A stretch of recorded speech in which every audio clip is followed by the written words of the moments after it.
Nia Clark carefully rereads the text message on her simple phone. It's from the city service agency. It includes an address, a gate code, and the time, and a salary figure that takes her breath away slightly. In a week here, she'll earn as much as in a month cleaning offices. It's enough to cover the first substantial payment for her studies. She stared at the offer for a long time, almost incredulous at her luck. Under special requirements, it simply stated, neat, quiet, no questions asked. Rich people can be strange, she decided. She arrives at the address. It's a high-rise glass and metal tower, one of those visible from anywhere in the city. The gate has no name, only a number. She enters the code. The gate slides silently aside. The courtyard is empty and too clean, as if no one ever passes through. A man in a dark uniform meets her at the service entrance. He doesn't introduce himself, simply checks her passport and nods. The elevator is at the end of the hall, 50th floor. The apartment key is on the panel in the elevator, he says monotonously. His eyes run over her, assessing but uninterested. Thank you, Nia says quietly, and goes where she points. The elevator rises smoothly, almost silently. A single keycard lies on a small panel. She swipes it at the reader. The elevator doors open directly into the hallway. Nia freezes on the threshold. She'd never seen anything like it. The entire floor was polished dark stone, reflecting the high ceiling like a lake. The walls were white-paneled, and the windows were enormous, floor to ceiling. Outside, the entire city lay before her, small and distant. The air was cool and scented with an unfamiliar perfume, with notes of lemon and sandalwood. Silence. A deep, oppressive silence, broken only by the barely audible hum of the air conditioner. She takes a cautious step inside. Her simple, the scratches squeak on the perfect stone. She feels like a stain on the flawless surface. The text message contained a list of responsibilities. Dust,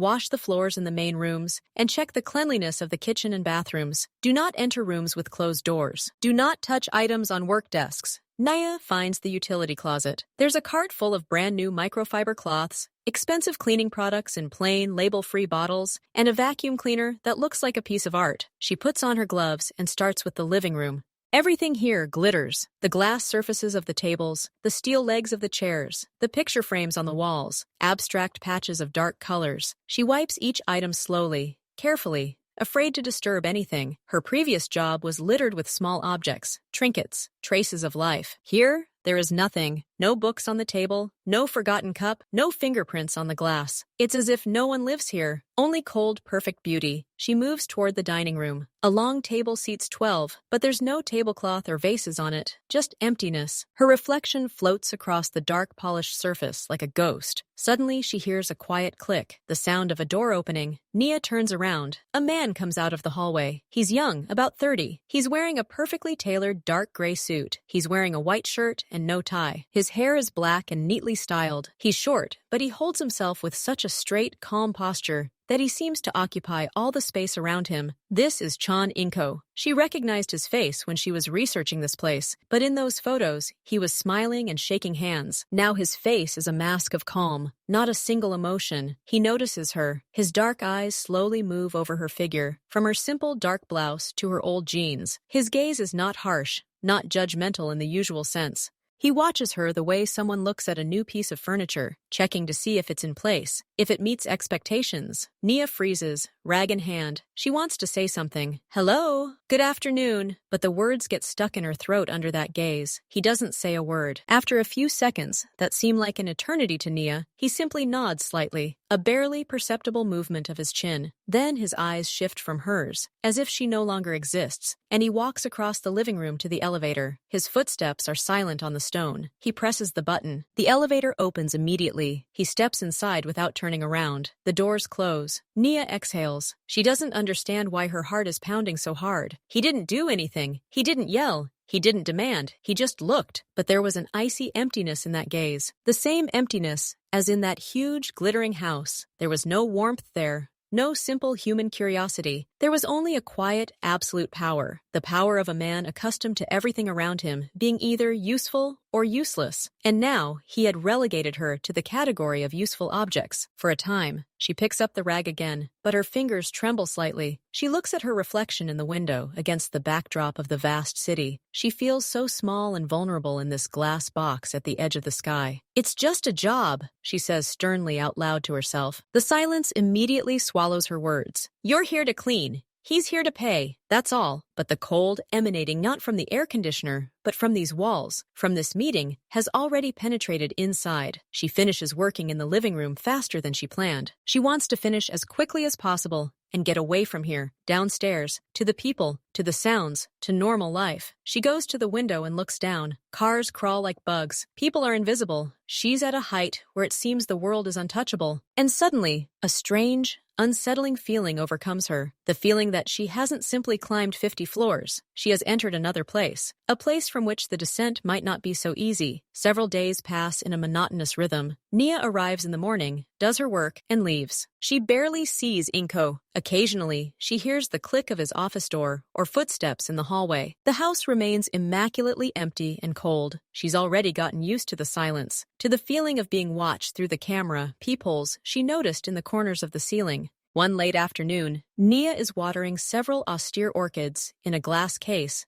against the wall of the living room. The plants look artificial, but they require proper care according to the instructions. Suddenly, she hears a voice, low even, but now it has a metallic edge. It comes from behind the half-open office door, which she's never seen open before. Inho is on the phone, speaking Korean. His tone is sharp, abrupt. Nia freezes, a rag in her hand. She doesn't speak the language, but the intonation is universal. This is not business talk. It's an order, a threat. She only catches 2 words she's heard in Korean dramas, problem and sort it out. The second word sounds particularly harsh, like an axe hitting wood. Then silence, a long pause. Nia can hear her own heart pounding in her ears. She's afraid to move. His voice is heard again from behind the door. It's quieter now, calmer, but no less dangerous. He says one more thing and hangs up. Click! Nia tiptoes silently away from the display case and disappears into the utility hallway leading to the kitchen. She leans against the cold wall, trying to catch her breath. Fragments of memories whirl around in her head. His icy gaze on the first day, the guards at the gate, this silence, and now this conversation. Sort this out. She finishes work faster than usual. Today, she doesn't even try to do everything perfectly. She just needs to get out of here. In the evening, in her small, cozy apartment, she feels safe, but anxiety persists. She turns on her laptop. First, she simply types in the search, Chan, Nchul, Inko. Beautiful websites pop up. He runs the investment company Demian Holding. Photos from charity gala dinners. Shots of a modern office. Articles about a promising young businessman from Asia. Everything is smooth and clean, like his home. Then she adds the word news to her search query, and also rumors. And on the 3rd page of the search, she finds a forum. It looks old, not updated. They're discussing business and people of the city. There's a thread about Inko. The messages are few and written cautiously. No one is direct. They hint. I heard Demian has his own methods for settling disputes with partners. His father was a well-known figure in certain circles in Seoul. An apple doesn't fall far from the tree. If he's interested in your business, it's best to agree to his terms immediately. It will be too late later. One message from an anonymous user makes her blood run cold. Worked for him for 3 months on a contract. Quit. No one on my team wants to deal with him anymore. Don't ask why. Just trust me. This man is not what he seems. He's like the Pacific Ocean, smooth on the surface, but underneath, best not to check. Someone in the comments asks, what about his people? They say they're like shadows. Answer, they're not like shadows. They are shadows, and they're everywhere. Especially those who are close to him. God forbid you become indebted to him or become an inconvenience to him. Nia closes her laptop. The room is warm, but she's shivering. She hugs herself. A very dangerous man. The words burn in her mind. Now it all comes together to paint a terrible picture. An overly high salary. A no questions asked agency. Security guards. An empty, sterile fortress-like home. That icy, assessing gaze. And that phone conversation. She works for a criminal. Not a businessman, not just a strict boss, but someone they write about secretly on forums, afraid to name directly. There's only one thought. Run. Tomorrow. In the morning, she drives to work as if she were heading to the gallows. Her heart is pounding. She constructs sentences in her head, refining her story. It has to work. He can't keep her here by force if she just quits. Inko is home today. He's sitting at the dining room table, drinking cote and staring at his tablet. He's wearing a dark sweater and trousers. He looks ordinary, almost harmless. This contrast frightens Nia even more. She stands in the doorway, clutching the rag like a shield. She has to do it now. Mr. Chan? He slowly looks up at her, his gaze still penetrating and bottomless. Yes, Nia? He remembered her name. This made him even more uneasy. She takes a small step forward. I need to talk to you. It's urgent. Speak. He puts the tablet aside. His full attention is now on her. It's oppressive. My aunt. She lives in another state. She had an accident. She's in the hospital. I need to go to her. Go now. Today. The words fly out like a machine gun. She's afraid that if she stops, her voice will waver. He doesn't answer right away. He looks at her. His face expresses nothing. No sympathy, no doubt, no irritation. This is sad news, he says finally, his voice as smooth as a lake. What's her name? What hospital is she in? The question catches Nia off guard. She hadn't thought through such details. Mary Clark, hospital, St. Luke's, in Dayton. He nods, his eyes never leaving hers. I understand your concerns. Family is the most important thing. Hope flares in Nia. Therefore, he continues in the same calm tone. I will help. I will contact the best specialists at this hospital. I will arrange for your aunt to be transported here, to the best clinic in the city. All expenses will be covered by me, of course. You won't have to go anywhere. You can visit her here without interrupting our work. His words hang in the air like steel traps disguised as help. They're not help. They're a trap. Elegant, polite, but absolute. Nia feels the ground slipping from under her feet. No. I have to be with her, in person. She's waiting for me. Traveling under stress isn't a good idea, he says, a subtle, icy edge creeping into his voice for the first time. I insist. You stay, for your own safety and peace of mind. I've already told you I'll take care of everything. He picks up the tablet again. The conversation is over. The verdict has been passed. Nia stands, paralyzed with fear. He didn't just refuse. He cut off all escape routes, cloaking it in the guise of concern. And he didn't even raise his voice. That was the full extent of the horror. You are free to go, Nia, he says without looking at her. Continue your work. She turns and walks out of the dining room. Her legs feel like rubber. She goes to the pantry, closes the door, and pressing her forehead against the cold wall, tries to suppress a surge of panic. He won't let her go. He knows she lied, and he made a move that can't be disputed. Now she has a sick aunt for whom he cares. This is more than a job. This is a prison. And the jailer just demonstrated how strong the bars are here. Inho's words hang in the air, cold and smooth, like the walls around him. His offer to organize doctors to transport his aunt doesn't sound like help. It sounds like a sentence, like a show of force. He can reach anywhere, even a non-existent hospital in a non-existent city. He looks at her politely, and something that should be a smile plays at the corners of his lips. But it's not a smile. It's just a muscle moving. Don't worry, Nia, he says, his voice soft as a silken cord about to be pulled tight. I'll take care of everything. You don't have to worry about anything. She tries to find some kind of a solution. I'm very grateful, Mr. Jong, but I can't accept such generosity. It's too much. I just want to leave. No, he replies, and the short word falls between them like an iron door. You're needed here. I'm satisfied with the quality of your work. Now, as soon as she's finished, she'll just leave, just walk out the door. In the evening, when she finishes, she doesn't go to the back room for her things. She heads straight for the front door. It's massive, made of dark wood and steel. Her heart beats so loudly that it seems to echo throughout the empty hall. She pulls the heavy handle. The door doesn't budge. It's locked. Panic washes over her. She looks around, sees the electronic lock panel. The code? She doesn't have one. Then she turns to the elevator. This is the exit. The elevator leads down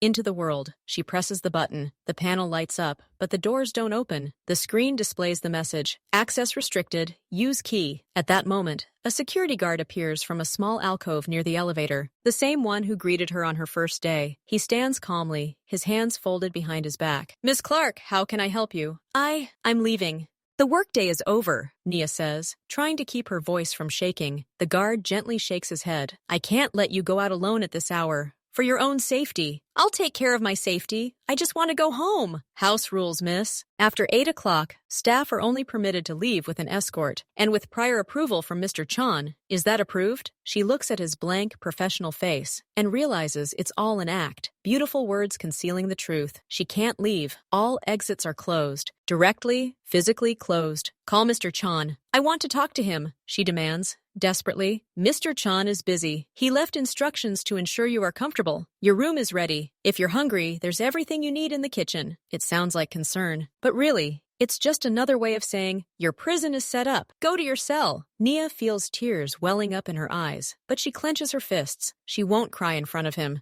She turns and walks down the hallway, unsure where to go. The guard doesn't follow her. He doesn't need to. Where will she go? She enters her utility room, a small space with a cot, a nightstand, and a shower. There's a window, but it doesn't open, and outside, there's only the pitch-black night and the lights of a distant city at an unreachable height. She sits on the bed and looks out into the night. The door to her room isn't locked, but that doesn't matter. The main door, the one leading outside, is already slammed shut. The days pass. They drag on slowly, like thick syrup. Nia wakes up in her room, takes the elevator from the 5th floor, where the staff rooms are located, to the 50th and does her job. She discovers that the elevator now only stops at these 2 floors. Trying to press a different button yields no results. Inko is often at home. He seems to dissolve into the space of the apartment. She might be mopping the library floor, and he suddenly appears in the doorway, watches silently for a few minutes, and then disappears just as quietly. She feels his presence on her skin, a cold, invisible pressure. Sometimes he talks to her. His questions are always simple, every day. He catches her wiping down a glass display case in the living room. "Do you like the food the chef is making?" he asks evenly. Nia flinches without turning around. "Yes, thank you. If something isn't to your taste, just tell me. We can make anything." She just nods. She doesn't want anything. She wants to get out. Another time, as she stands by the huge window, looking down at the rain, he says from behind her, "Isn't it cold in here? You can change the temperature." "I'm fine," she mutters, feeling a shiver run down her spine at his sudden appearance. Her answers are always monosyllabic. Yes, no, thank you. She builds a wall of silence around herself, the only form of protest available to her now. He accepts it. He doesn't insist. He doesn't try to get her to talk. He simply continues asking his strange, impersonal questions, as if testing the condition of a valuable but recalcitrant instrument. He's studying her.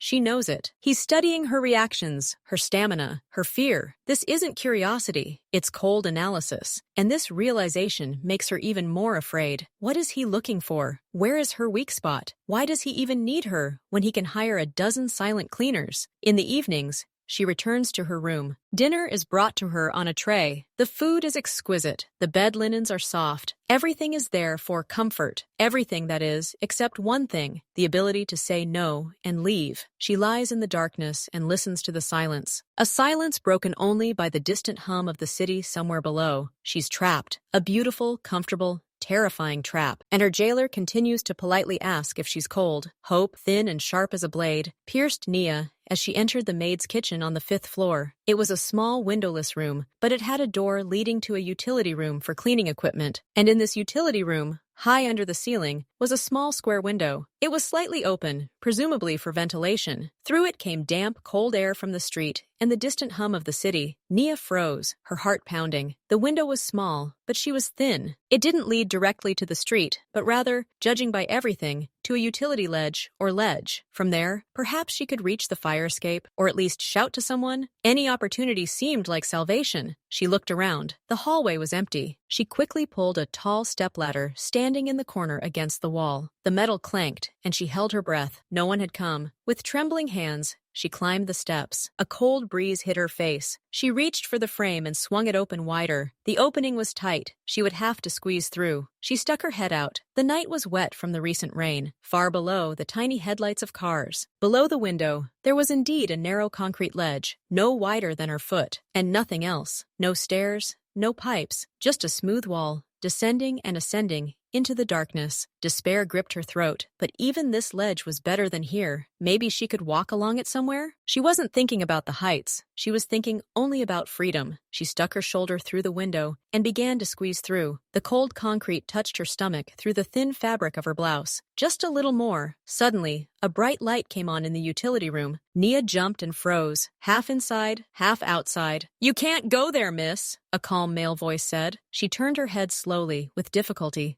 2 men in black suits stood in the doorway. Not the guards on duty, but others, the ones who always moved quietly through the house. Their faces were impassive. "Please get off," the same voice said. There was no anger or threat in its tone. It was merely a confident statement of fact. Nia felt her body tremble with tension and fear. She tried to speak, but only a hoarse wheeze came out. "Please," the man repeated. "It's not safe." A muffled sound, like a sob, escaped her chest. She crawled back, climbing off the stepladder. Her legs were barely supporting her. One of the men gently but firmly grabbed her elbow, keeping her from falling. "We'll show you to your room. You need to rest." They didn't ask her questions. They didn't scold her. They simply did their job, returned the valuable object to its place. They walked down the corridor, and Nia, defeated, walked between them, looking at the floor. She didn't even try to break free. After that night, something inside Nia snapped. Or, conversely, switched on. Fear gave way to cold, silent rage and determination. Talking, pleading, trying to explain. All of it proved futile. Her words carried no weight here. She stopped trying. She even stopped looking at Inho when he showed up. She became the perfect silent worker, a ghost in her own home. She stood up and did her job with mechanical precision. She wiped away the dust, of which there was almost none. She watered the orchids. She washed the already shining floors. She did everything flawlessly, but her movements were devoid of any life. She was simply a function, the function of cleaning. Inko noticed the change immediately. He watched her even more closely, but now his questions remained unanswered. He found her in the library. "It might get cold this evening," he said, looking out the window. Nia continued arranging the books in a line, without turning her head. Silence. He passed by as she was changing the water in the vase. "The chef made ramen. I hope you like it." Nia nodded silently, looking at the flowers. Her silence wasn't passive, but active. It was a wall, a shield, the last thing she had left. Inko seemed to be testing her boundaries. He asked simple questions, which she had at least responded to before. Then he simply stated something, expecting a reaction. But there was none, only silence, thick and heavy, emanating from her. After a few days, he stopped trying to talk to her altogether. He simply observed. His dark eyes followed her, analyzing, calculating, but there was no irritation in his demeanor. There was acceptance. He accepted her silence as a new parameter, a new fact, as if she had suddenly started using a different rag. He noted the change and adapted. Their coexistence became a strange, silent ballet. He went about his business, she about hers. Their paths crossed in space, but in nothing else. The silence in the house grew even deeper, even more weighty. It was now filled not only with emptiness, but also with her unwavering, silent no. Another week passed. It was evening. Nia had finished work. Dinner, brought on a tray, sat untouched on the nightstand in her room. The food, even the most exquisite, tasted like ashes. She sat on the edge of the bed, hunched over, and finally allowed herself to let out what she'd been holding back all these days. Tears. They poured out suddenly and silently. Muffled, desperate sobs shook her body. She buried her face in her hands, trying to muffle the sound, but her shoulders shook treacherously. All the fear, helplessness, rage, and longing for her old, simple life burst forth. She cried for her studies, for her plans, for the sun she saw only through the unopened windows. She cried because she couldn't stop crying. The door to her room, as always, was ajar. Inko walked down the 5th-floor corridor, returning from his office, which was located here, in another wing. His steps were silent on the soft carpet. His gaze slid across the crack of light from her room, and he saw. He stopped, not in the doorway, but a little further away, in the shadows of the hallway. He saw her back, arched with grief, saw her shoulders shaking. He heard muffled, strangled sounds that could only be crying. He stood motionless. His familiar, expressionless face betrayed nothing, but he didn't move. He simply stared. This time, his gaze was devoid of cold analysis. There was something different about it, something incomprehensible, perhaps simply a statement of fact. An object he considered merely a function was capable of such deep, silent pain. He stood there for a few seconds. Then, without making a sound, without attempting to enter or speak, he turned and just as quietly walked down the hallway, disappearing into the darkness. Only he knew he had witnessed that moment of weakness, that silent scream in his perfectly quiet home. 2 days had passed since that evening. Nia felt devastated. Her tears brought no relief, only a bitter aftertaste of shame and even greater helplessness. She continued her silent work, but now her movements reflected not anger, but weary resignation. She was summoned through the intercom in the room. The voice of one of the assistants was polite and dispassionate. "Mr. Chan asks you to come into the office in 15 minutes. Nia froze. The office. Her heart pounded. In all this time, he had never summoned her there. What did this mean? Punishment for running away? For crying? Something worse? She instinctively adjusted her simple dark turtleneck and skirt, her work clothes, and slowly walked toward the elevator. The office was on the 50th floor,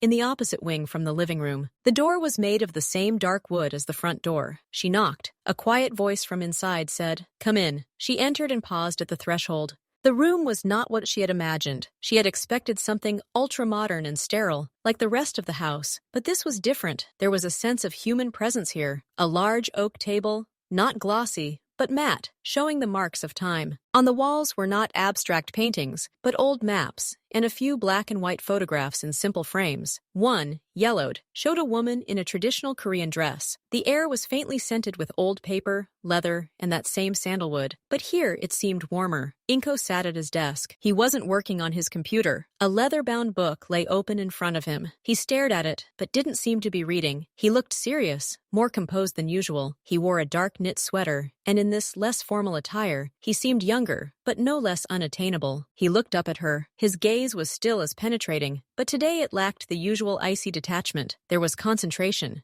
"Sit down, Naya," he said, nodding toward the chair opposite the table. His voice was even, but it lacked the former polite impersonality. There was something businesslike, concrete. She approached him carefully and sat on the edge of the chair, her back straight, her hands clasped in her lap. She waited silently. Inko closed the book, pushed it aside, and folded his hands on the table. He looked straight at her. "In 4 days, I'll have guests coming to visit, very important business partners from abroad. It's important for them to see more than just business. They want to see stability, reliability, a personal life." He paused briefly, letting her understand the importance of what he had said. "They need to see that I have a fiancé." Naya felt a chill run down her spine. She didn't understand where this was leading. "I chose you for this role," he continued, his voice sounding as if he were announcing a decision on an important contract. Nia gasped involuntarily, her eyes widening in shock.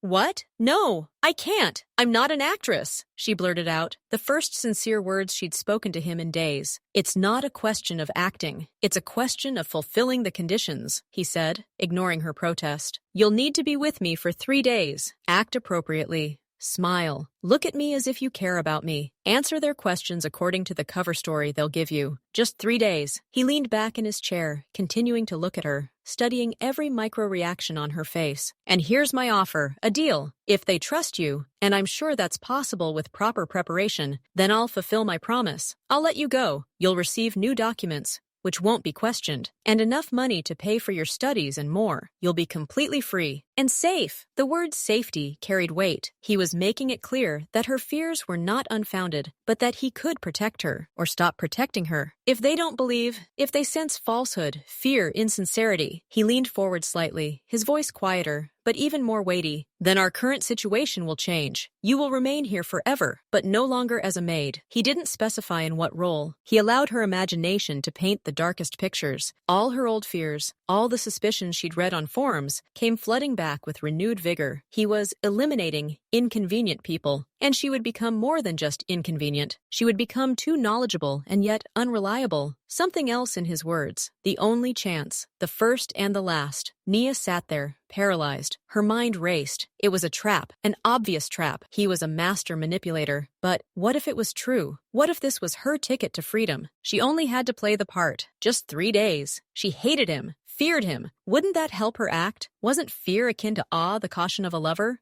What if it's a lie? What if he never lets her go, no matter the outcome? But then nothing changes. She's already trapped forever. This option only confirms her worst fears. And the first option offers hope, albeit illusory, albeit dangerous. She looked at him, at his serious, impenetrable face. He wasn't rushing her. He was waiting, like a gambler who'd placed his bet. Nia's chest tightened into a tight, painful knot. This was a gamble, a crazy gamble, but there was no other. She slowly, with difficulty, unclenched her clasped fingers, which had turned white. She took a deep, trembling breath and nodded, as if someone else, not she, was controlling her body. "Okay," she whispered, her voice hoarse with suppressed emotion. "I agree." The word good hangs in the quiet office, light as a spider's web, but strong as a steel cable. It changes everything. Inko doesn't smile. He doesn't thank her. He merely nods slightly, as if he'd just checked a box on an invisible list. His eyes search her face, as if testing the firmness of her resolve. "A wise choice," he says finally. He opens a desk drawer and takes out a thin folder. "Preparations begin tomorrow morning. You will need rest." It's an order disguised as concern. Nia stands silently. Her legs tremble slightly, but she holds herself upright. She feels a strange emptiness. The fear hasn't gone away, but it's been joined by an icy, clear determination. She has a goal. A terrible, humiliating one, but a goal nonetheless. to endure 3 days, to play the game, and gain freedom. She leaves the office, and the door closes silently behind her. The corridor now seems different, not just a prison passage, but a unique stage she will soon step onto. The next morning, someone comes for Nia. Not guards, but 2 women, one older, with a stern but not rude face, the other young and quiet. They introduce themselves as Irene and Sophie. "We'll take care of your appearance, Miss Clark," Irene says. Her voice is polite, but there's no warmth in it. These are professionals. Their car is waiting in the underground garage. Dark, unmarked. Nia is being taken not to a public salon, but to a private villa in a quiet neighborhood. It has everything: a hair salon, a beauty salon, a room with mirrors, and racks lined with clothes. Everything happens quickly and efficiently. Her hair is cut and styled, without radically changing her cut, but still making it flawless. Her nails are shaped and polished in a neutral shade. The cosmetologist works on her face, but without anything flashy, simply highlighting her features and making her skin glow. Then comes the time for dresses. Dozens arrive. Evening dresses, cocktail dresses, business dresses, all with strict, elegant lines, inexpensive fabrics. Irene selects several. This one is for dinner on the first day. This one is for lunch. This one is for an informal meeting. Nia remains silent and allows herself to be dressed. She feels like a mannequin. The fabric is silky and heavy, unfamiliar on her body. She looks in the mirror and sees a stranger, graceful, well-groomed, but with the eyes of a trapped bird. That evening, Inko comes to her room on the 5th floor. He brings a folder with him. "Sit down," he says. He takes a chair at the table, and she sits on the edge of the bed. "Now for the legend. You must know it perfectly," he explains clearly, without emotion. They met 6 months ago at a private charity event in support of a contemporary art museum. Nia is an art history student. He'll provide all the necessary details about her studies. They started dating. She's modest and values privacy, so no one knew about her. She admires his business acumen, but also his hidden sensitivity to art. He values her intelligence, her calm, and her fresh perspective. They can ask questions about the evening, about the museum, about your art preferences. All the answers will be here, he says, placing several printed pages in front of her. Study them. Any deviation will be noted.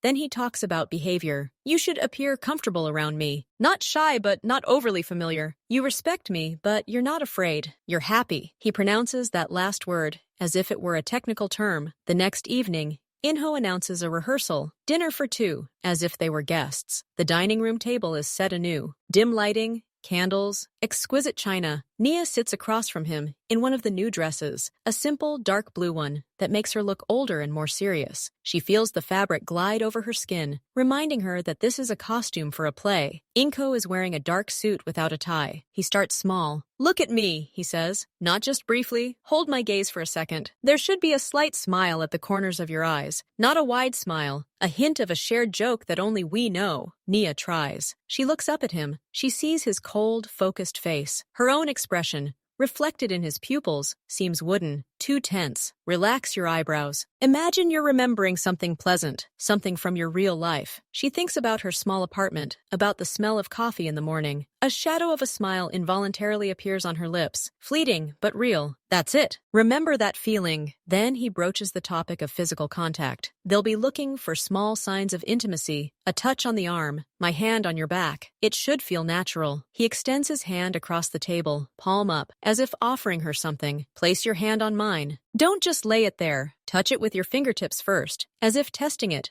then lower your palm." Nia looks at his hand, well-groomed, with clear lines, strong.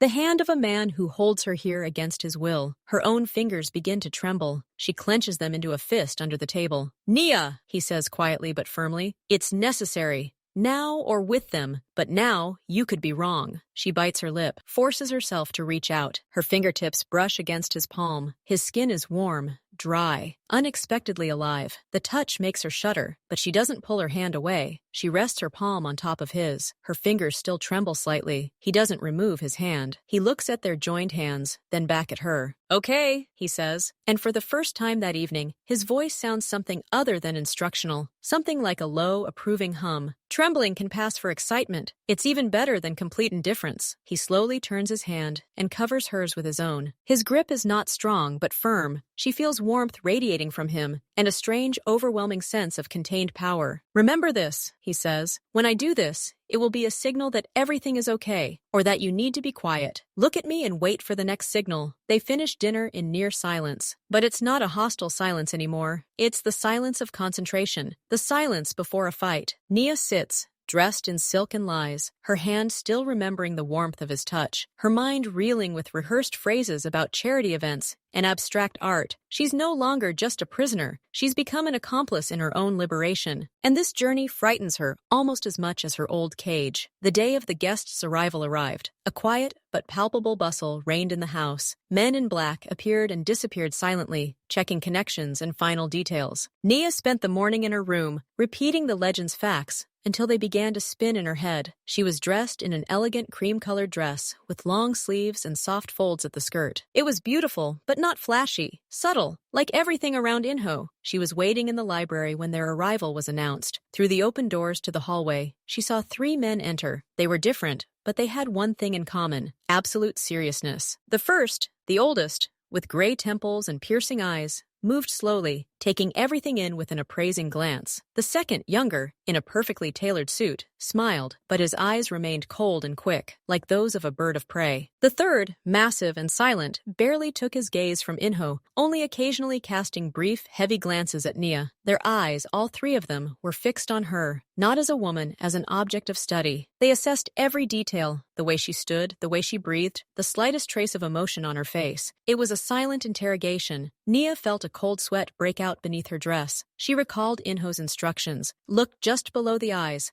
A slight nod, the shadow of a smile. You're glad to see them, but not too glad. She lifted the corners of her lips and made a barely perceptible movement of her head. The graying man responded in kind, his gaze becoming slightly less piercing. Inko approached her. His movements were natural, confident. He took her hand and placed it on his elbow. His touch was the same as during rehearsal, firm, warm, controlling. "Dear guests, let me introduce you to Nia." His voice sounded warm, with a hint of pride she had never heard from him. "My bride." Nia felt everyone's gazes pierce her with renewed intensity. She pressed her hand to his elbow, feeling the hard muscles beneath the fabric of his jacket. She raised her face, looked at Inho, and smiled. A real smile was impossible, but she managed to soften her gaze, just as he'd taught her, as if she saw something in him that others didn't. "It's a pleasure to meet you," she said, her voice clear and quiet. "Inko has told me a lot about your important work." It was one of those prepared, neutral phrases. The graying guest, introduced as Mr. Chen, nodded. "Likewise, Miss Nia, you decorate this beautiful house." They moved into the living room. Nia was to sit next to Inho on the sofa. He placed his hand on the back of the sofa behind her, not touching her, but creating a space of intimacy. She was to serve the tea, which she did with concentrated precision. Her fingers didn't tremble. Her entire world narrowed to performing simple actions: pouring, passing, smiling.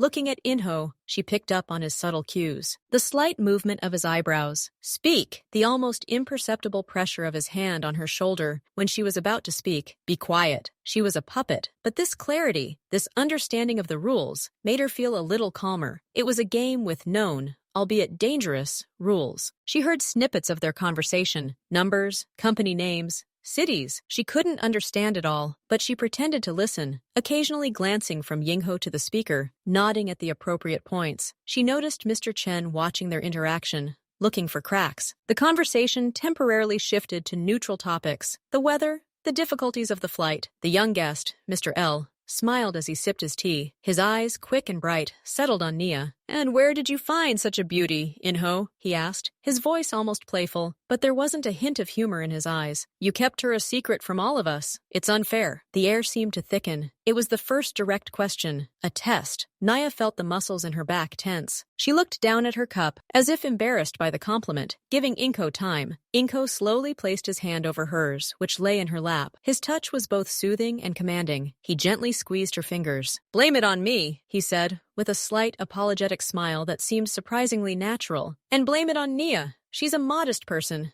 doesn't like publicity. We met last fall at a gala, in support of the new wing of the Museum of Contemporary Art. I saw her arguing with the curator about a rather daring installation project. Her arguments were refreshing." He turned to Nia, and his gaze became warm, almost tender. She forced herself to look into his eyes and smile slightly, shaking her head as if to say, "Stop it." "She made me see things in a new way," Inho continued, "and addressing the guests, and I realized I didn't want to lose that perspective, so I decided to keep it to myself, until the time came to introduce it to those who really matter. He said this with such sincere, quiet conviction that for a second, Nia almost believed it herself. The guests listened attentively. Mr. Chen watched Nia. Chen repeated, "An interesting field. What do you think of the local art scene, Miss Nia? Doesn't it seem a bit commercialized?" It was the second shot. Right ID at the legend. Nia felt Inho's hand tighten its grip on hers. The signal, "Speak, but carefully." She looked up, meeting Mr. Chen's gaze. Her insides tightened, but a slight, thoughtful smile remained on her face. She recalled one of the memorized paragraphs. "Commerce is part of any system," she said quietly but clearly. "Even the most daring artists want their work to be seen. The question, I think, is balance, so that the search for a new language doesn't turn into a search for a new price at auction." It was a succinct, clever phrase, devoid of specifics, but meaningful. Mr. Chen looked at her for another second, then his lips stretched into something resembling a smile. He nodded and sipped his tea. "A wise look for one so young," he said, turning to Yingho. "Now I understand your choice." The tension in the air eased slightly. Yingho gently stroked the back of her hand with his thumb. Another signal. Good. They believed her. The first hurdle had been cleared. Nia allowed herself a small, almost imperceptible breath. The game continued. The evening of the first day was difficult, but without any obvious setbacks. On the second day, the atmosphere relaxed a little, or so it seemed. The guests seemed to accept Nia as a given. They dined in the same dining room. The conversation flowed smoothly, shifting from business to more neutral topics. The young guest, Mr. Lee, the one with the quick eyes, seemed to have had too much wine. His gaze, sliding over Nia, became more frank, appraising in an unpleasant, possessive way. While talking about some past negotiations, he suddenly grinned, looking at Inho, and made a wide gesture towards Nia. "Well, Inho, now it's clear why you've become less adventurous in some matters." His voice was familiar and condescending. "A beautiful curiosity, of course, requires attention and a safe haven. It's good you found one so humble." The word humble sounded like an insult veiled in compliment. An icy silence hung in the air. Nia felt a chill of humiliation run down her spine. She lowered her eyes to her plate, her fingers clutching the edge of the table. Inho, sitting at the head of the table, didn't move, but his face changed. It didn't contort with anger, it simply hardened. All the soft shadows, all the day's taut warmth vanished, revealing the bare, cold rock beneath. He placed his knife and fork next to his plate with a quiet, ominously precise click. He slowly raised his eyes and looked at Mr. Lee. His gaze wasn't just cold. It was completely empty, like the barrel of a gun. His voice, when he spoke, was quiet, almost a whisper, but it cut through the silence like a blade. "What did you say?" Mr. L tried to maintain a smile, but it slid from his face. He felt a shift in the atmosphere. Even the massive, silent third guest froze. "I was just joking, Inho. Don't take it to heart.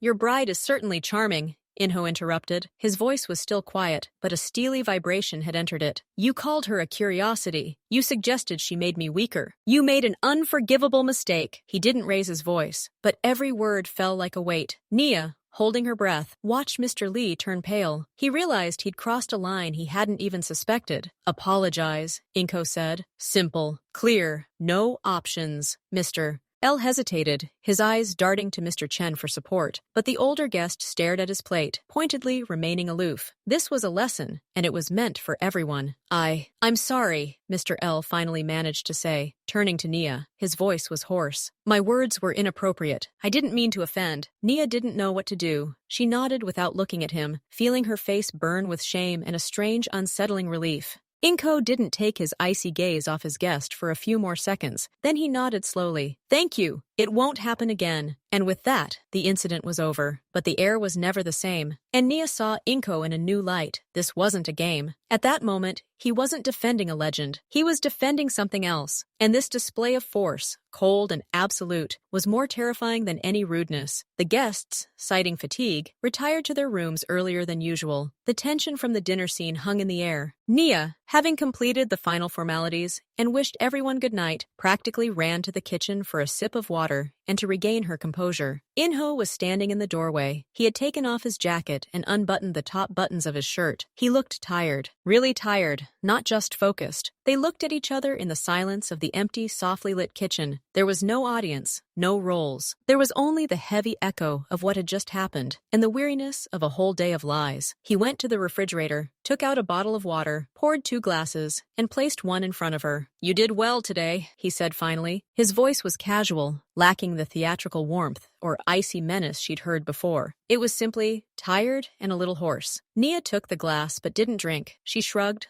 looking at the dark water. "I just did what you told me." "No, today, it was more difficult." After his words, Inho took a sip of water. He didn't look at her, staring out the window into the blackness of the night. "You didn't break down. You didn't cry. You didn't run away. That's good." There was no praise in his words. It was a statement of fact, as always. But in this context, after all, it sounded almost like an admission. "And you," she began and hesitated. "You took it very seriously." He turned his gaze to her. "He showed disrespect in my home. To a person who is now under my protection, this cannot be left unanswered. It is a matter of principle." "Principle?" She couldn't hide the bitter note in her voice. "Or just control?" He thought for a moment. "Sometimes, Nia, it's the same thing," he said quietly. "And sometimes a show of control is the only language such people understand." He finished his water and put the glass in the sink. "Tomorrow is the last day. Rest. Tomorrow won't be any easier." He walked out, leaving her alone with her thoughts and the strange feeling that she had just seen a chink in his armor, and this chink was more terrifying and interesting than the armor itself. The next day, the guests were scheduled to leave after an early dinner. The entire day was spent in formal farewell conversations. Everyone was polite to the last detail, especially Mr. Lee, but the overall tension eased. The deal they had come to secure, judging from the fragments of conversation, had been successfully negotiated. Just before leaving, already in the hallway, Mr. Chen smiled, looking at them. "You make a wonderful couple," he said, and this time there was a hint of sincerity in his voice, albeit a distant one. "Take care of each other. That's rare in our world." Inho, standing next to Nia, placed his hand on her waist and pulled her a little closer. "I intend to do so," he replied calmly. And then Mr. Chen, with a slight, almost paternal smile, added, "Well, since we're saying goodbye, don't deny an old man a spectacle. Youth and happiness should be sealed with appropriate gestures." He looked at them expectantly. This was the final test. Not verbal, physical, public. A kiss goodbye. Nia froze. She felt the warmth of Inho's hand on her side. She saw his profile out of the corner of her eye. He didn't hesitate. He gently turned her face toward him with one hand. His gaze was focused, but there was something unreadable in the depths of his dark eyes, perhaps the same determination as hers. "Do it! Finish the game." He leaned down. His lips touched hers. It was supposed to be a short, almost symbolic kiss, just for show, for a split second, but something went wrong. His lips were softer than she expected, and warmer, and when he touched her, time seemed to stumble and stretch. Her eyelids closed of their own accord. She didn't pull away, and he didn't pull away. His hand on her waist didn't let go, only gently pulling her closer, closing the already tiny distance between them. The kiss lasted a second, then another, then a third. It was motionless, but in that stillness, there was a strange, lingering intensity. It wasn't a passionate kiss. It was something else. A profound confirmation, a last desperate attempt to convince themselves she didn't know. Chen's quiet cough brought them back to reality. Inko pulled away abruptly. Almost abruptly, he released her, and his face, usually so perfectly controlled, momentarily expressed pure, unadulterated confusion. He quickly regained his composure, but his cheeks flushed slightly under his cheekbones. Nia felt heat pounding in her temples and lowered her eyes, unable to look at anyone. Chen's voice sounded pleased. "Then I can leave with a light heart. Until next time, Inho." "Miss Nia." They escorted the guests to the elevator, exchanging final handshakes. Nia did everything automatically. Her lips were still burning, and one question pounded in her head. What was that? Part of the performance? Played too well? Or something that got out of hand? When the elevator doors closed, whisking the guests away, they were left alone in the hallway. The silence returned, but now it was loud, filled with that unplanned, lingering kiss and the mutual embarrassment that hung between them, heavier than any spoken word. The elevator carrying the guests died away. Its soft hum and a deafening silence filled the hallway. It was thick, heavy, filled with the echo of the farewell pleasantries just spoken, and that same kiss that still hung between them like an unspoken word. Inko was the first to break the silence. He didn't look at Nia. His shoulders, always so straight, slumped slightly, as if an invisible, very heavy cloak had been lifted from them. He ran a hand over his face, a weary gesture she'd never seen from him before. "It's over," he said, his voice dull and toneless. They believed. He said it as a statement of fact, not as a victory, as the conclusion of a complex, grueling operation. He turned and walked slowly toward the office, his steps quiet, but now lacking the same confident swiftness. He simply walked away, leaving her standing alone amid the cold gleam of marble and glass. Nia stood there, unable to move. They believed, so the deal was done. His part was fulfilled. Now her turn? Freedom. The word she'd so desperately craved all these weeks suddenly became abstract and terrifying. What awaited her beyond that door? Persecution? Or indeed, a new life? She spent the entire evening in her room, nervously waiting. Dinner hadn't arrived. The house had fallen into its usual deep silence, but today it didn't seem so hostile. It seemed empty, as if the performance had ended and the scenery was about to be taken down. They came for her in the morning. Not Irene. Not the guard. It was one of his closest aides, the one who rarely spoke. "Mr. Zhang is waiting for you in the hallway." Nia put on her old, simple clothes, the jeans and sweater she'd arrived in on the first day. They felt like foreign skin now, rough and uncomfortable after the silks and soft fabrics. Inko was waiting for her at the front door. He was wearing a dark suit, but no jacket, and an open-collared shirt. He looked composed but pale. A small, elegant, dark leather suitcase sat on the floor next to him. He looked at her, and his gaze was pure, devoid of the usual judgment or cold mask, just a gaze. "Nia!" He bent down, picked up the suitcase and handed it to her. She automatically took the heavy handle. "Here's everything I promised," he said clearly, in a businesslike tone. "A new passport in the name of your choice, a credit card with a sufficient limit to get you started, cash, keys to an apartment in another part of the city. Everything is clear, no questions will be asked of you." He paused, looking at her. "The car is waiting downstairs.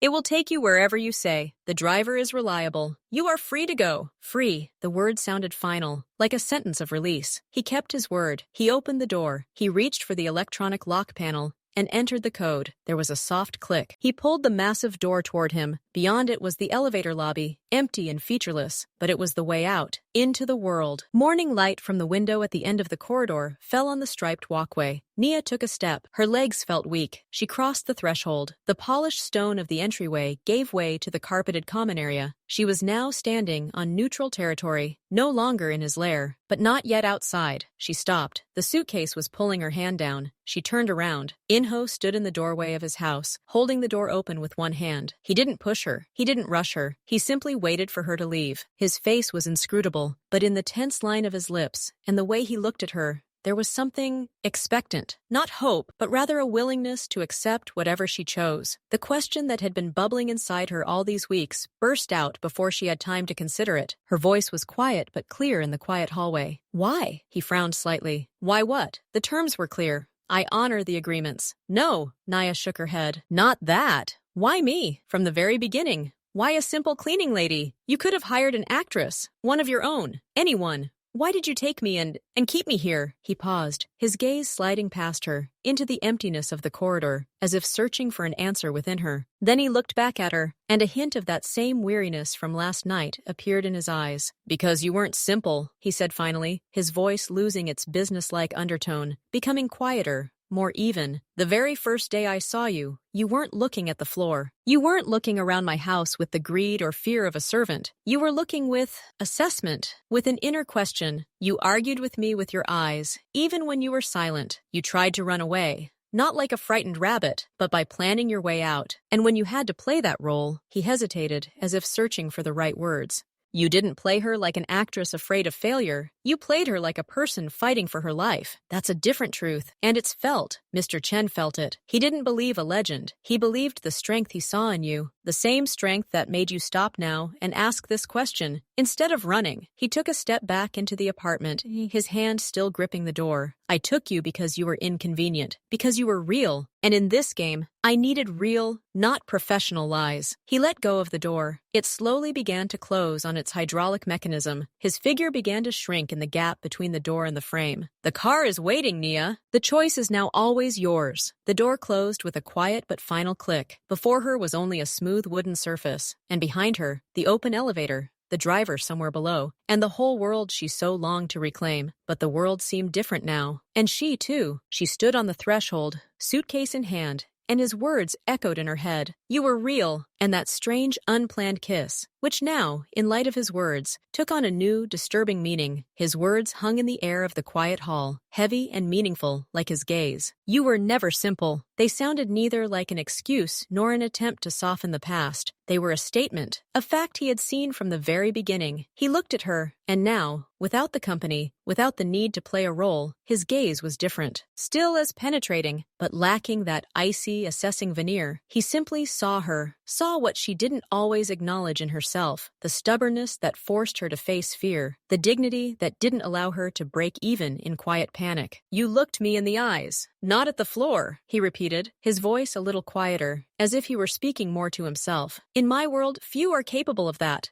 even those who are much stronger and more experienced than you. I became curious. I wanted to understand where this was coming from. Was it a mistake or not? I haven't decided yet. The admission of a mistake sounded more frank than any threats. He, Chan Inko, a man seemingly in absolute control, admitted the possibility of a slip-up, and that slip-up was connected to her. Nia stood, clutching the handle of her suitcase, feeling his words slowly seep through the thickness of fear and resentment, reaching something deep and hidden. He didn't apologize. He explained, coldly, honestly, and there was something in that honesty that was more disarming than any lie. The silence stretched on. She stared at the closed door, behind which he remained, and that whole strange, terrible, luxurious world that had become almost familiar to her. Then she turned her gaze to the elevator, to the strip of light at the end of the corridor. Freedom! It was just a few steps away. But those steps suddenly became incredibly heavy. His words rang in her ears. They might check. Mr. Chen with his piercing eyes. This deal, the very reason for all this. What if her sudden disappearance arouses suspicion? What if it puts Yingho at risk?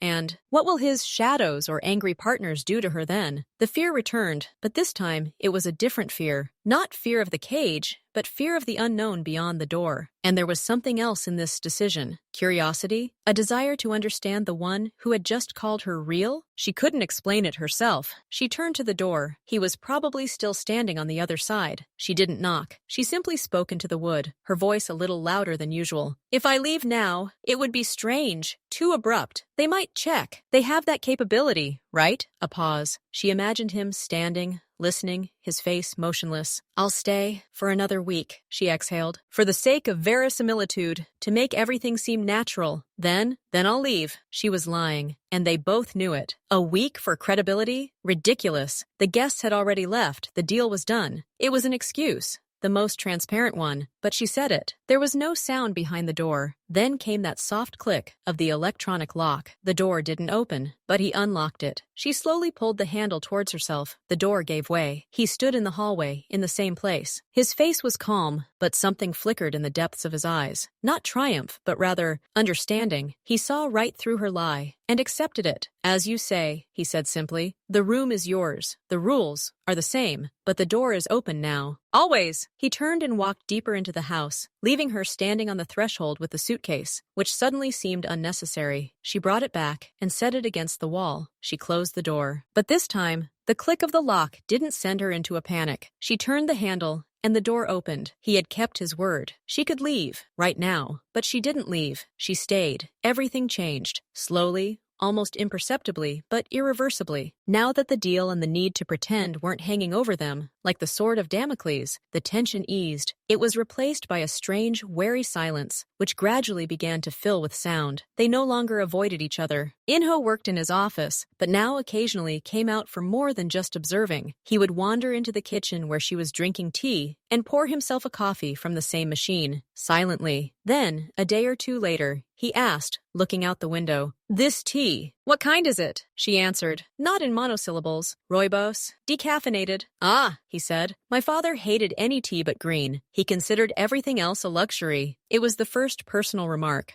The first crack in the wall. She didn't ask further, just nodded. The next evening, he found her in the library. She wasn't cleaning, just looking at the spines of the books. He stopped next to her. "Are you looking for something?" "No, I'm just looking. You have books in Korean. They look beautiful. Like a pattern." He reached out and pulled out a thin volume in a dark blue binding. Poems. Very old. About mountains and fog, about how everything passes. He turned his gaze to her. "My mother loved them. She said they contained a piece that was missing in her life." He spoke evenly, without emotion, but the very fact that he said it was a revelation. The pressure of family, the expectations, the woman who sought peace in poetry. He didn't call things by their proper names, but the picture emerged clearly. A stern, demanding father, an unhappy mother, a son forced to become what he became to survive, to hold on to what was handed to him, be it a business or something darker. In response, one day over dinner, they now sometimes dined at the same table, without ceremony, each with their own plate. She said, "I wanted to study the history of architecture, not just buildings, how space affects people, how you can create a place that will give a feeling of security or freedom." She spoke of her dreams in the past tense, but there was still a spark in her voice that hadn't died. He listened attentively, without interrupting. Then he asked, "What about this house? What feeling does it create?" She looked at the cold walls, at the endless windows into the night. "Loneliness," she answered honestly. "Endless, beautiful loneliness." He nodded, as if agreeing with the diagnosis. "Yes, that's the word." So bit by bit, they began to talk, not like a prisoner and his jailer, not like actors, like two people accidentally stranded on a lonely island at high altitude. They had no past together, but they had a strange shared present. And they began, with great caution, to explore the boundaries of this new world, where the door was open, but for some reason, they didn't want to leave. The quiet days flowed like warm honey. Danger no longer hung in the air like a prickly haze. The door was open. Nia could go into town, buy coffee, sit in the park. Inko gave her a map and a phone. "In case you get lost," he said simply. And that was all. And in this new, strange freedom, Nia began to notice things she hadn't seen before. She noticed how he squinted while reading documents, mechanically adjusting his glasses, which weren't actually there, how he sometimes forgot about food, lost in thought, and she, without a word, placed a plate with something simple in front of him, a sandwich, some sliced fruit. He took it without looking, nodding, not looking up from his papers. An hour later, he might say, "Thank you, that was delicious." She caught herself listening to the sound of his footsteps in the hallway, not with fear, but with anticipation. What would he say today? Would he show her another old book? Would he tell her something from his childhood? A tiny, vulnerable piece of himself he'd never shown anyone? She liked being near him. She liked his concentrated silence. She liked the way he listened when she spoke of her own affairs, without interrupting, simply looking at her with a dark, attentive gaze that now held respect. She even liked this strange, shared solitude they shared in the glass tower above the city. And this understanding washed over her in a wave of icy horror. How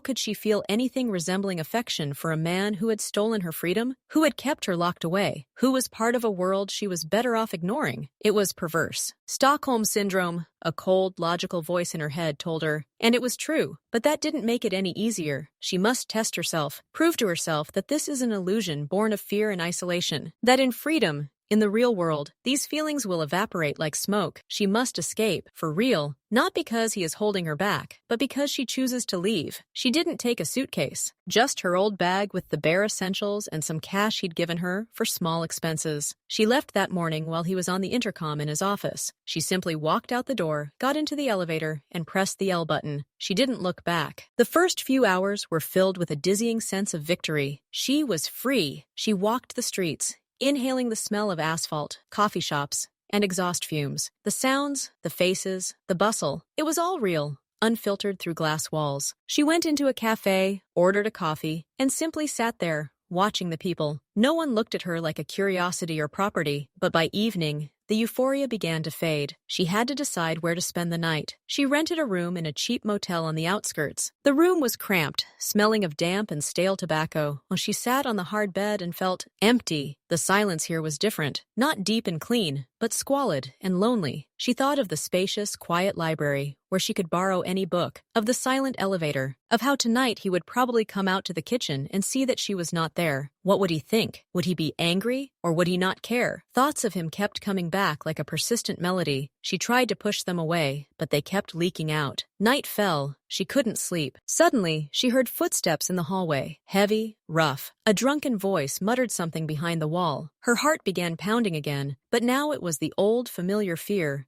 of an unpredictable, harsh world. And at that moment, to her shame, she felt a longing for the safety of his fortress, no matter how false that safety might be. The next morning, when she left the motel, deciding to find more secure housing, she saw him. A dark car was parked across the street, unassuming, almost invisible, but she recognized its lines. Inko stood next to her, leaning against the hood. He was wearing simple dark pants and a sweater, without his usual jacket. He looked exhausted. There were shadows under his eyes. His face was drawn. He wasn't angry. He looked as if he hadn't slept all night. And in his eyes, when he saw her, there was no anger, no triumph. There was fear. Real, undisguised fear. He crossed the street, ignoring the cars. He approached her. They were standing on the sidewalk between the motel and the taco truck. "You're here," he said quietly, his voice hoarse. "I've been looking for you everywhere. I'm free." "You said it yourself," she blurted out, but there was no strength in her voice, only a defensive weakness. "I know," he nodded. He didn't try to touch her. He didn't block her way. He simply stood there, looking at her, his vulnerability more frightening than any threat. "I know, and you can leave right now. You can get on a bus and go to another city. I won't stop you." He paused, gulping for air. "But please, come back. Not because you have to. Not because you're afraid. Not because of a deal or a debt. Come back because you want to." He said it, simply and directly. He didn't demand, he asked. And in that request, he broke down the last wall of her resistance. She didn't see the owner of the building on the 50th floor. She saw a man who was afraid of losing her. She didn't return to the penthouse right away. She said she needed time. Right now she's free.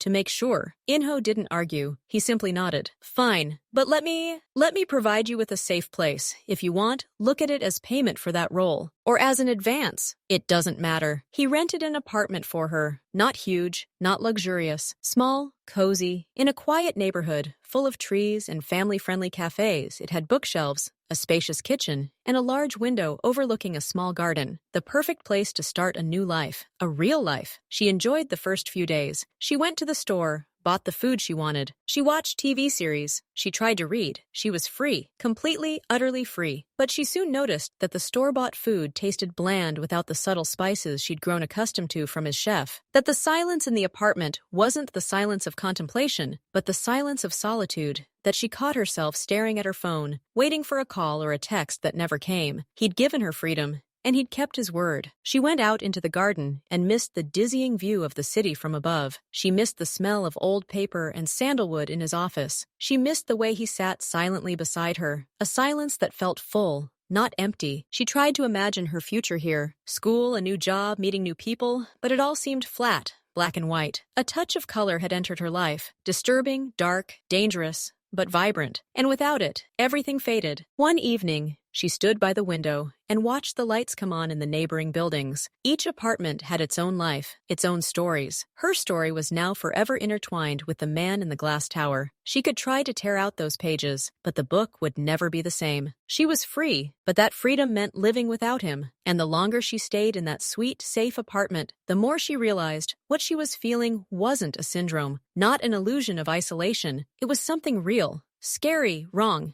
impossible, but real. And she missed him. Every quiet moment. 3 weeks had passed since Nia moved into her small apartment. She was beginning to settle into the rhythm of everyday life. She enrolled in classes, went to the library, and even met a retired neighbor who treated her to homemade cookies. Life flowed slowly and peacefully, too peacefully. Sometimes in the evenings, she still caught herself waiting for the sound of a key in the door or the dull click of the elevator. But the door was hers alone, and the elevator in this 3-story building creaked and rattled. One late afternoon, as she was returning from the store with a bag of groceries, she noticed a dark SUV parked across the street from her front door. The car seemed out of place on this quiet street. A strange shudder ran through Nia, a familiar feeling of being watched. She quickened her pace. As she entered the building, she heard men's voices on the landing, low, calm, not the neighbors' voices. She slowed, her heart pounding anxiously. 2 men stood on the landing in front of her door. One, tall and broad-shouldered, studied the sign on the door. The other, shorter, in an expensive but discreet coat, turned to face her. His face was polite, blank. "Miss Clark?" he asked. His voice was soft, but there was no question in it. Nia froze, clutching the handles of the bag. "Yes? We need to talk. About your mutual friend, Chan." "Inko!" A shiver ran down her spine. She tried to pretend she didn't understand. "I don't know who you're talking about." The man in the coat smiled faintly. "Don't waste our time. We know you were staying with him, that you were playing his fiancé to certain people. We have business questions for him, and we think you might have heard something, seen something." The tall man stepped forward, not threateningly, but his massive frame blocked the path to the stairs. "Invite us inside. Let's talk calmly." They didn't shout. They didn't make any direct threats. But their calm confidence was more terrifying than the shouts. They knew everything about her, and they had come for information. Nia understood that in her position, information was the only currency, and they were ready to extract it. "I don't have any information for you," she said, trying to keep her voice from shaking. "And I'm not going to let you in." The man in the coat sighed like an adult facing a petulant child. "This is a mistake, Miss Clark. We wanted to do this civilly, but if you refuse civilized conversation, we may be replaced by others, less patient ones." He looked at his partner. He nodded and pulled out his phone. Nia felt the ground shift beneath her feet. They weren't going away. This was just the beginning. She retreated to her door, frantically trying to get her keys. The tall man watched her, motionless. She jumped inside, slammed the door, and locked it. She leaned her back against the wood, listening to the blood pounding in her temples. What should she do? Call the police? And what should she say? That business partners had come to see her? She had no evidence of threats. She ran to the window facing the street. The SUV was still parked there. A third man got out, lit a cigarette, and leaned against the hood. They were besieging her. Her thoughts raced. She had no doubt they would come. Today, tomorrow, and then she would be finished. The only person who could help her now was the one she had run away from. She found the old plain phone he'd given her, just in case, in a drawer. She remembered only one number. She'd never called it. Her fingers trembled as she dialed the numbers. The signals went off. 1, 2, 3. She was about to hang up when she heard his voice, low, calm. "Hello, it's Nia," she breathed out. "They came to see me. They say they have questions for you. They're standing outside. They won't leave." There was a momentary icy silence on the other end of the line. Then he said only 2 words, his voice sharp as steel. "Where are you?" She dictated the address. "Don't open the door to anyone. Under no circumstances. I'm leaving." The connection was lost. Nia sank to the floor by the window, clutching the phone to her chest. She stared at the dark SUV and waited. The minutes dragged on like hours. She didn't hear the other cars pull up. She simply saw the 3 men at her entrance suddenly straighten up, throwing down their cigarettes. 3 black sedans emerged from the narrow street, coming from either side. They stopped, blocking the exit. The doors opened. Inho was the first to emerge. He wore a black coat, his face pale and completely impassive, but his movements radiated such concentrated, predatory energy that the air around him seemed to crackle. 5 of his men followed him. They didn't run.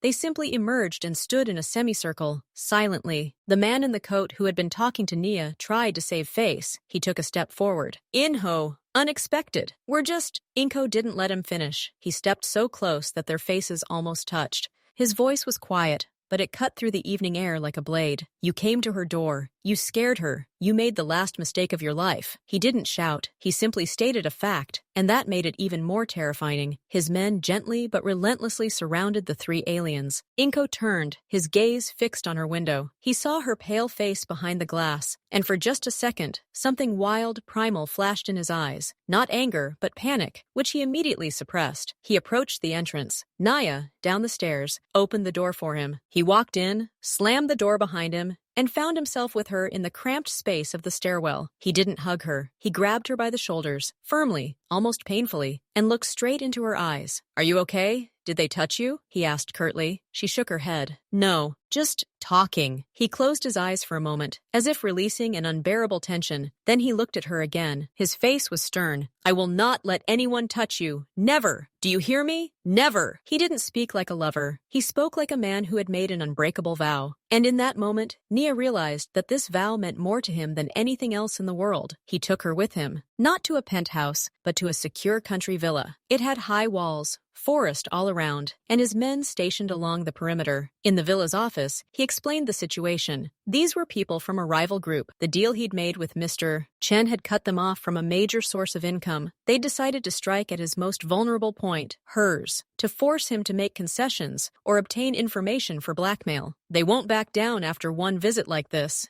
Inho said, looking at the city map spread out on the table. His fingers drummed on the surface. "We need to solve this problem." Finally, Nia listened, sitting in her chair. Fear gave way to cold, clear rage. They had dared to come to her home, to frighten her, to disturb her fragile new world, and they threatened it through her. She stood up and walked over to the table. She looked at the map. What do they want? They want my piece of the new joint venture with Chen. Or incriminating information on him. They have nothing. They're bluffing. What if— Naya paused, her gaze sliding over the map. What if I give them what they want? Just not the real thing. Inho frowned. What do you mean? They want information on Mr. Chen? Give it to them. Fake information. Something that looks real but leads nowhere. Or something that will lead them into a trap. Her voice was calmer than she felt. A plan was forming in her head, strange and desperate. You can arrange a leak, right? Have them steal a flash drive with secrets? And those secrets will encrypt the meeting place or something that will compromise them in the eyes of Chen himself? He looked at her, understanding slowly dawning in his eyes, then respect. It's risky. If they find out, they won't figure it out if you do it right, she said, more confidently. They're greedy. They believe in their own luck. You need to play on their greed. Make it look like you're panicking about my kidnapping, that you're willing to compromise just so they don't touch me, and slip them a poisoned gift. Inko was silent for a long moment, studying her face. Then the corners of his lips twitched in something almost like a smile. You have a talent for this game. This isn't a game, Nia said quietly. This is self-defense. They worked on the plan until late at night. Nia offered ideas based on her understanding of human psychology and what she'd seen while visiting. Inko supplemented her with technical details and his knowledge of the enemy's weaknesses. They worked as a team. She was no longer a victim to be rescued. She had become a strategist. The plan worked. Through a proxy, Yingho gave in to the pressure, handing over a flash drive containing data. The data led Chen's agents to an abandoned warehouse where they were met by Chen's own men, who had been warned in advance by Yingho about the espionage attempt. The competitors had fallen into a trap, completely compromising themselves. The threat was neutralized without a single shot being fired, only through deception. It was all over. They returned to the penthouse. The city below sparkled like a scattered box of jewels. They stepped out onto the balcony. The cold night air stung their faces. Inko stood leaning on the railing, looking into the distance. He looked calm, but deeply tired. It's over, he said, not looking at her. You're safe. They won't show up again. They have other problems now. He turned to face her, his face serious in the light from the living room. You're free, Nia. Really, this story, it's over. You can go back to your apartment or go wherever you want. You can go. He said this, looking her straight in the eyes, giving her his choice. And this choice was now truly hers, not out of fear, not out of a bargain, not out of a sense of duty. Nia looked at him, then slowly, her gaze scanned the horizon, this endless, shining world that lay at her feet. It was vast and full of possibility. It was freedom. And then she looked at the man next to her, at his dark, tired eyes, which saw her not as a cleaner, not as a pawn, but as an ally. At the man who had found her in the motel and asked her to come back, who had said never with such force that it had become a shield. She took a step towards him. What if I don't want to leave? She asked quietly, her voice barely audible above the whispers of the city. He froze. His eyes widened, and something like hope flickered in them, so fragile that he seemed afraid to touch it. What? He barely breathed out. I said, what if I don't want to leave? She repeated more clearly, and her voice took on a confidence she felt for the first time. What if I want to stay? Not as a prisoner, not as a pretend bride, but as someone who is needed here and who needs you. He didn't respond with words. He simply looked at her, as if seeing her for the first time. Then, slowly, carefully, as if afraid to frighten her, a smile appeared on his face. A real one, not the rehearsed one, not a mask of cold triumph. A warm, hesitant, human smile. He extended his hand. She took it. His fingers closed around her palm, tightly, securely. But this wasn't a grasp. This was a connection. They stood there, holding hands, on the balcony, between the sky and the city, between the past and the future. Her choice had been made, not out of fear, but out of that very real feeling that she had once been so frightened of. It was terrible, complex, dangerous, but it was hers and his.